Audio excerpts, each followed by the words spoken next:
Salut, je m'appelle Alex Guéry, je suis le scénariste et réalisateur sur le projet Le Magasin des Folies, donc le court-métrage qu'on a réalisé à l'été 2021. À partir du 12 janvier, on est sur une phase d'écriture, de réécriture. Alors là, il y a un premier jet, on envoie une version dont on est quand même content à l'équipe.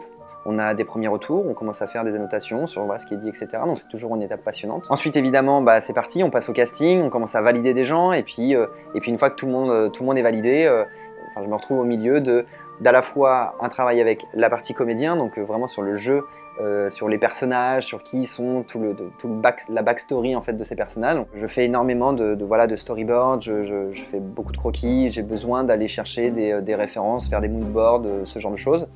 Wong Kar-wai est quand même très présent, alors sans prétention aucune, hein, évidemment, c'est simplement des références, mais j'avais envie qu'on retrouve à travers les décors, à travers l'évolution des décors, des similitudes pour comprendre que, voilà, en termes d'intrigue, en termes d'histoire, la lumière nous apporte quelques clés. Je voulais aussi, c'était que le décor finalement soit un tableau et que les personnages à l'intérieur de ces tableaux, eux, soient vivants. Donc c'est pour ça que quand on a découvert, avec Corentin sur un tournage en fait à côté, on a découvert le lieu de la Championnière à Vénier. Enfin, je suis tombé, comme on dit, je suis tombé en amour sur ce décor parce que c'était exactement ce que je recherchais. Il y avait voilà, ce bâtiment magnifique, cette maison de maître qui était encore dans son jus avec un papier peint d'époque, avec un parquet, avec des moulures et le temps qui a passé. Donc vraiment, c'est pas du tout neuf, c'est vraiment une architecture à l'ancienne et vieillie par le temps. Du coup, sur le son, je savais qu'il allait avoir une exigence assez forte parce qu'il a conscience de ce qu'il veut. Sur les fictions sur lesquelles on a travaillé ensemble avant, j'étais déjà fixé sur le rendu. Tout un univers à rendre fort. Il fallait faire en sorte de vraiment respecter une ambiance de film d'époque. Quel endroit on met en place, Du coup, je m'appelle Zoé Simon, j'ai 22 ans, je fais des études de théâtre. Et puis un jour, j'ai rencontré monsieur Alex Guéry qui m'a permis de pouvoir faire partie d'une équipe de Loup Blanc. Alex m'a donné en tout cas l'opportunité d'être première assistante réalisatrice avec lui sur ce projet. On ramène sur du papier peint, comme ça on a vraiment des nuances de couleurs avec de l'arrière-plan. Et puis,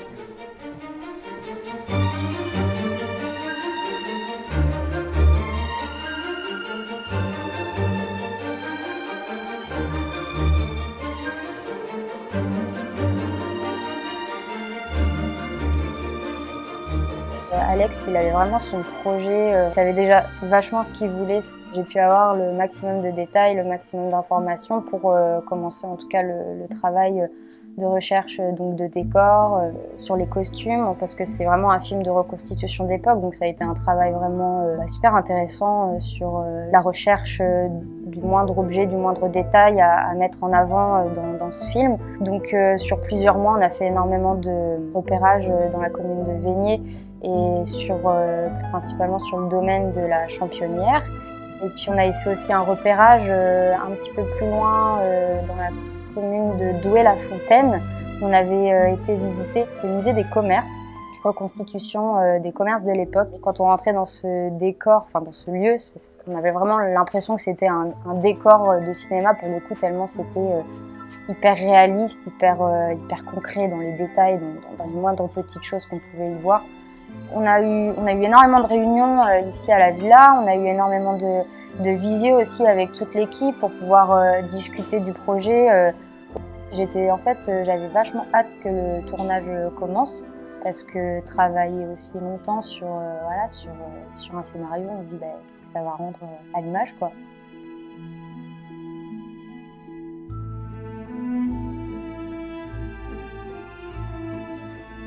On est lundi matin, on se retrouve devant le Grand Opéra de Tours, donc le Grand Théâtre. C'est parti, on décharge tout le matériel. Évidemment, c'est un grand moment parce que ça y est, on y est, ça fait 3-4 mois qu'on bosse dessus. Ça fait des années que le scénario était dans un tiroir et enfin, je vais pouvoir dire action. Et évidemment, je remercie les gens du Grand Théâtre de nous avoir donné l'accès. Un grand merci à tous d'être ici, 19 juillet 2021. Je suis hyper content d'être là. Merci à tous pour votre implication et pour cette semaine qui s'annonce chargée, intense, mais avec, j'insiste, de la joie, de la bonne humeur, de la bonne vibes. Merci à tous, merci beaucoup. Vous êtes au top. Et comme on dit dans le jargon, pensez Orson Welles, rien n'est impossible. Donc, on fait un bon film, ok? Tourné à l'Opéra de Tours et ça c'est un super souvenir puisque c'est magnifique à l'intérieur. Du coup Pablo arrive et la problématique c'est qu'il n'y avait pas de costume. Alors qu'il tourne dans à peu près 10 minutes. Et on n'a toujours pas le costume. Donc en fait, moi, j'avais des vieux costumes de mon grand-père.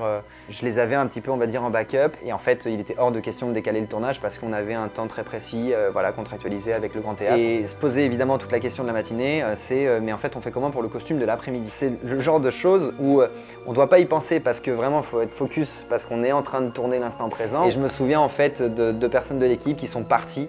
Il devait être 9h30, un truc dans le genre. Pour chercher le costume de l'après-midi qui allait être quand même le costume de la semaine pour Pablo. Forcément pas de test caméra, je ne sais pas comment le costume va réagir alors que tout est ficelé, tout est calé depuis des mois.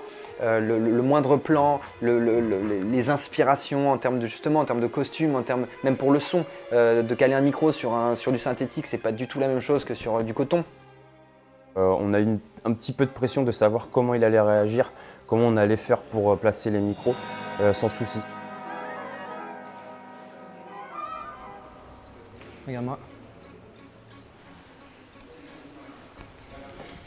Ok, allez. Je m'appelle Jules Barnabé, j'ai été sur le magasin des Folies où j'étais machinot. Ce qui me plaît le plus quand on est derrière la caméra, c'est cet effet de fourmilière où c'est un travail d'équipe.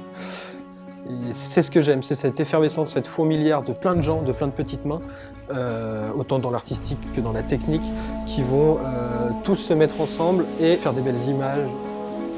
Travailler avec les loups, c'est du partage, c'est de la bonne humeur. On part d'un point A, on arrive à un point B. C'est propre, c'est net, c'est sans bavure.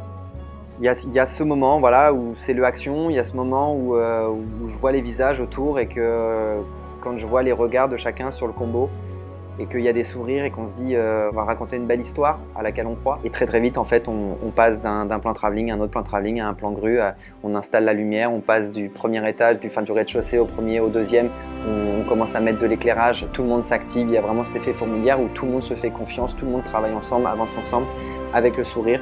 On a tous, à ce moment-là, moi en tout cas, j'ai conscience de la responsabilité d'emmener cette équipe qui me fait confiance.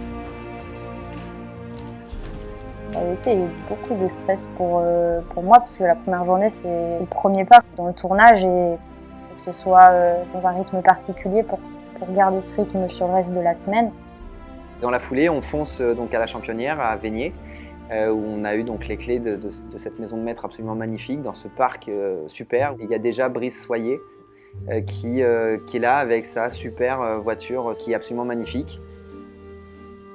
La reprise, elle a été assez difficile, assez compliquée, puis aussi le temps de prendre nos marques sur le domaine, que chacun puisse s'installer sur les lieux, s'approprier le décor. Puis la chaleur aussi a fait que on était tous à chaise. Costume trouvé, on redébute le tournage, donc un petit peu de retard repris par la suite. Et c'est parti pour faire les plans d'introduction du film. Eugène, Pablo, arrive en voiture. Donc le tout, c'est de gérer le temps, gérer les énergies, l'humain. Il y a Zoé qui a fait un travail extraordinaire, même si j'ai bien conscience que c'était son premier tournage en tant qu'assistante réal, avec autant de responsabilités et toute une équipe derrière elle.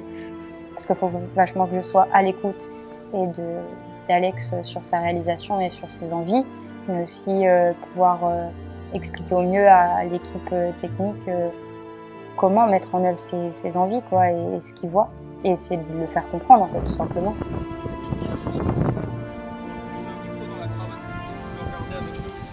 C'était super sympa de commencer du coup en extérieur avant de rentrer dans la maison. Mais du coup, la maison, c'est des énormes murs. Du coup, on était en train de se dire, bon, quand est-ce qu'on rentre dans cette maison? Parce qu'il faisait vraiment très chaud. Mais du coup, c'était super agréable puisqu'il y avait la voiture, les costumes. Et donc, non, c'était vraiment une super journée.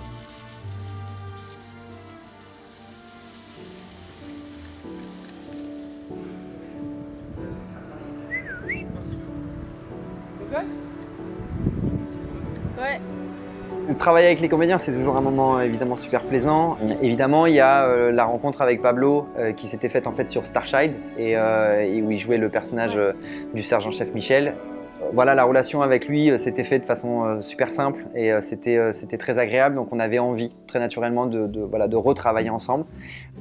En fait, c'est ultra fluide dans la préparation de la scène, donc dans l'avant-scène et dans un peu le brief d'avant-scène.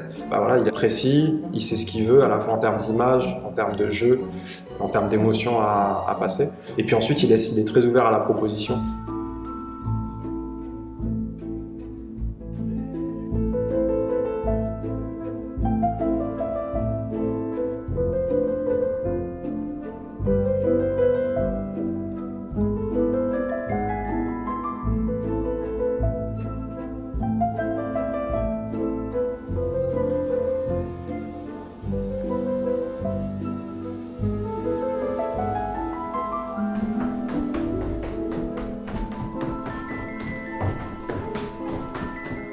Quand j'ai reposé ma caméra sur le visage de Jacques, parce que Jacques, voilà, qui nous reparle encore d'amour, au même titre que Starchild, voilà, donc en fait on réécoute ses mots, on a le casque, c'est un moment hyper émouvant parce qu'il a une façon de parler, un timbre de voix, un charisme, une présence. Sentirez l'étincelle qui vous permettra, qui vous autorisera à douter de vous.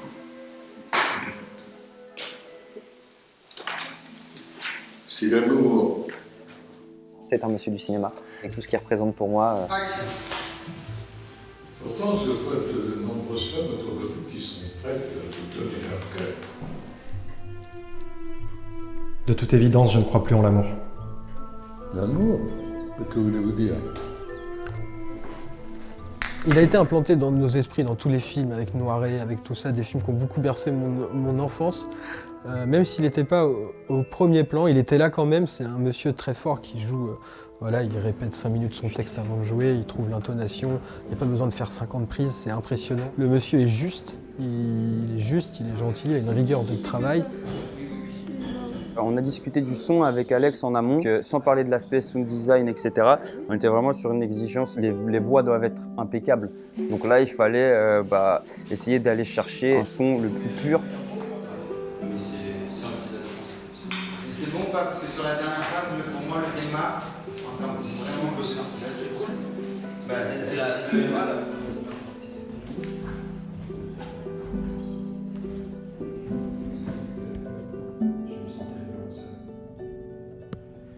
Il y a trop longtemps que je cherche en vain. Si votre question, ou même votre problème, c'est de savoir à quoi ressemble l'amour, la réponse est évidente. Pour Jacques!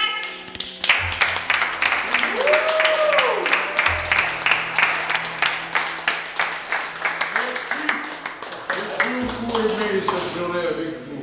Merci pour tout. Bravo à tous et à toutes. Benjamin Carrette, donc avec qui, pareil, on s'est rencontrés sur différents projets et anecdotes de vie, anecdotes de rencontres. On avait très envie de retravailler ensemble. Là, c'était l'occasion et en plus, ce qui est très drôle, c'est qu'on s'est beaucoup confié. Il a eu besoin de m'avoir au téléphone pour comprendre quel était son personnage, d'où il venait, pourquoi je l'avais écrit. Voilà, comment je voyais les choses. Il m'a envoyé le scénario au mois de mars et on a tourné en juillet. Et on s'est quand même pas mal vu en fait dans ces 4 mois. Puis on a aussi parlé pas mal de nous en fait et de nos vies. Pourquoi lui il avait eu envie de faire ce projet, pourquoi moi j'étais très content de pouvoir incarner Spaniel. Et en fait on a construit énormément le personnage tous les deux comme ça. Sur le plateau, le personnage il était là déjà, je le connaissais. À mon premier jour de tournage, on est parti directement sur une séquence qui était assez importante pour l'intrigue.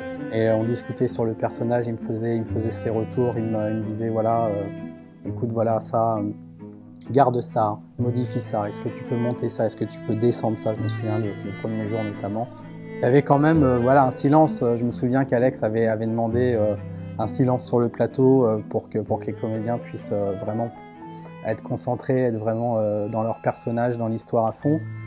Donc quand il a posé sa caméra le premier jour, je me souviens, on s'est regardé et on s'est souri. Il y a eu un petit clin d'œil en se disant bah tiens, on connaissait déjà ce personnage, mais là il apparaît et c'est cool. C'était vraiment une belle relation.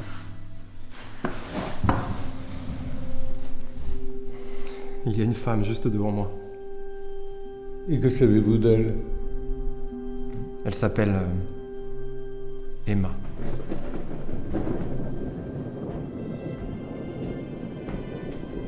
Emma, qui est le mannequin bakélite en fait dans le film.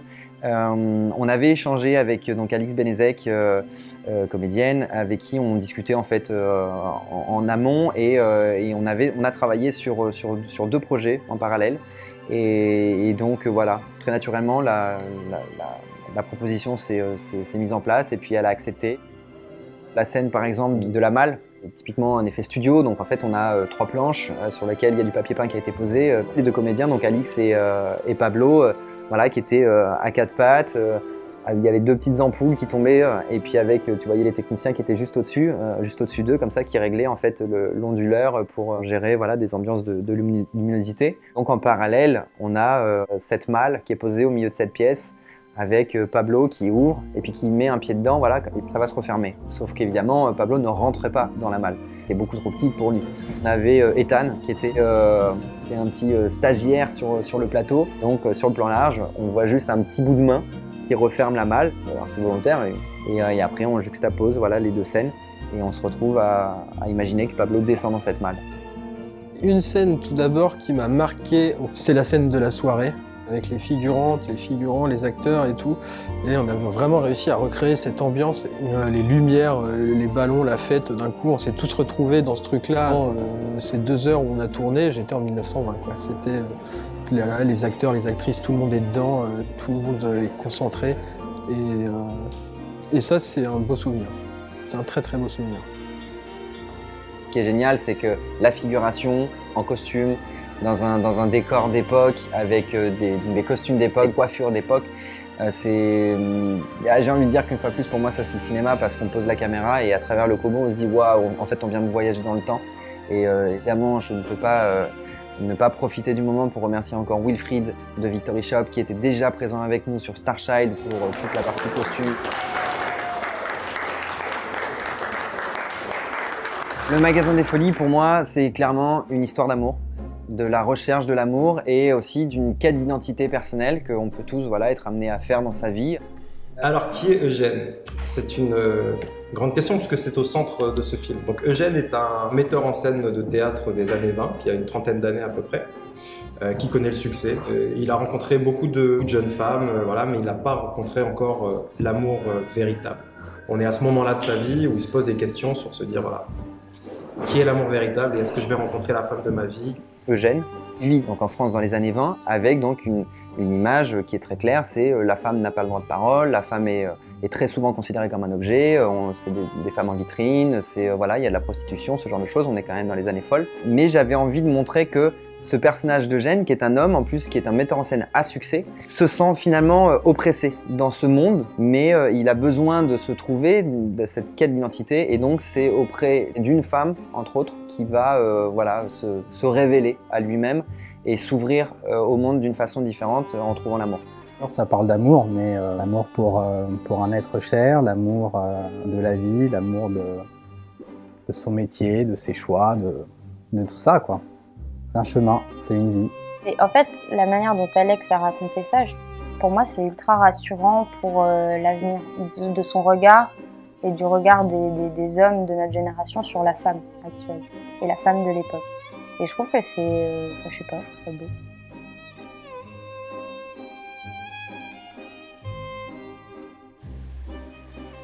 Le magasin des folies, c'est 7 jours de tournage. Là, on est parti sur une config avec Victor, qui était déjà sur Starchild, à la lumière en électro. Donc tout naturellement, avec la relation qu'on entretient, je lui ai proposé c'est d'être chef électro et d'être au plus proche de moi pour tout ce qui est direction de photographie. J'avais besoin d'être en confiance, de pouvoir déléguer. Et donc avec Victor, l'idée c'était, on posait une situation, je lui donnais ma vision. Il avait tout le storyboard, découpage, plan de feu, etc. C'était déjà très très établi. Et après, il y avait cette part de liberté, évidemment, que je lui laissais. Et avec Paul et Jules. Et c'est vrai qu'à eux trois, ils ont fait un beau trio dans lequel Par moment, évidemment, je m'intégrais parce que hop, je passais cadreur, je passais chef-op. Et puis, quand j'étais vraiment en tant que réal, c'était très marrant parce que je les voyais, ils partaient, ils se mettaient à installer le plan d'après. Ou voilà, genre, de manière générale, vraiment, quand il y avait une pause, ils étaient tous les trois. Quand ça tournait, ils étaient tous les trois. Quand il fallait installer, ils étaient tous les trois. J'ai une scène tout d'abord qui m'a marqué au point de vue technique. C'est une scène qu'on a dû tourner vers la fin du tournage. Il pleuvait. Et la superbe idée de reconstruire une fenêtre à l'intérieur de la villa pour filmer à travers cette fenêtre, tout à l'intérieur. On a fait tenir la fenêtre sur des tubes et tout. Là, c'est vraiment ce moment-là où je me suis dit, en fait, le cinéma, c'est de la débrouille à mort. Et c'est ça vraiment que j'aime aussi.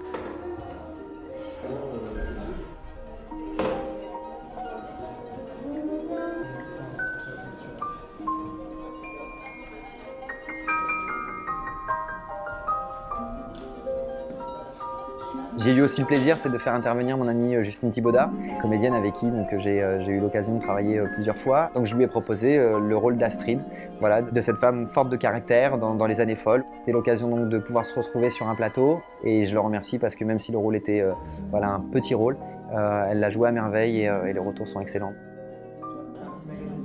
Isabelle qui a vraiment apporté une touche très forte sur la scène des 4 femmes, vous le verrez dans le film.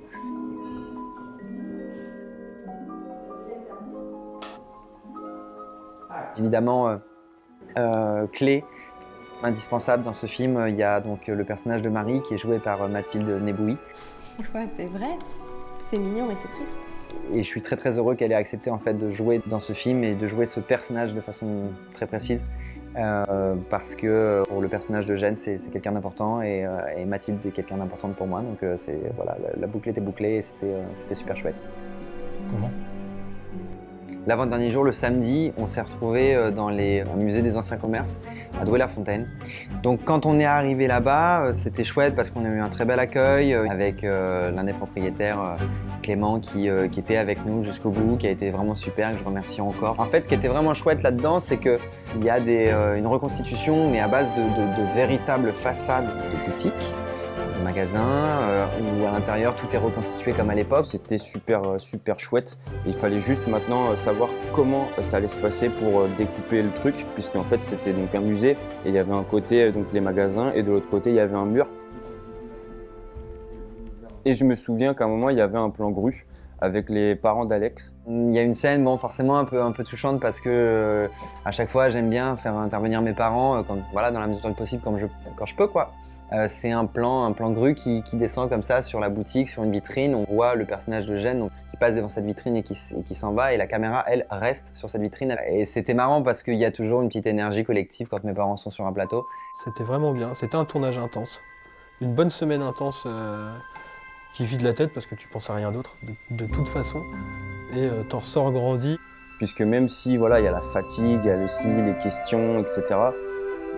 C'est là où on se rend compte qu'en fait, chaque personne est capable de donner énormément, enfin ce qu'elle croit. Et quand on voit des moments difficiles durant le tournage où les heures passent, on est en pleine nuit, etc., il commence à faire froid, mais qu'en fait personne ne lâche. Les comédiens donnent le meilleur d'eux sur la scène et que ça nous fait tous du bien de voir ce qu'on est en train de faire, de voir les images s'agiter là sur le petit écran et de se dire on est tous fatigués, mais on est tous tellement heureux de ce qu'on est en train de faire.